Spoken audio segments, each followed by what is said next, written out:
आजची गोष्ट साधीसुधी नव्हती. आजची गोष्ट होती महाराष्ट्रातील सगळ्यात उंच असलेल्या शिखराची. आणि त्यातून त्यास हे शिखर जे बघत होता तो म्हणजे आपला कावळा.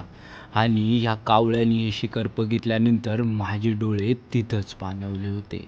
मंडळी, प्रवास साधा सोपा नव्हता. साधारणपणे 10 तासाचा असलेला हा प्रवास वरती आल्यानंतर एकदम वातावरण प्रसन्न प्रसन्न करत होता. म्हणजेच आज आपण वार्ता करत होतो कळसूबाई शिखराची. 1646 मीटरचं हे असलेलं शिखर आज आपल्याला इतकं सुंदर दिसत होतं, इतकं सुंदर दिसत होतं की माझ्या कंठात शब्द राहत नव्हते. ज्या काही चढता चढता वेदना झाल्या होत्या ना, त्या मी या मंदिराकडे बघितल्यानंतर विसरून गेलो होतो.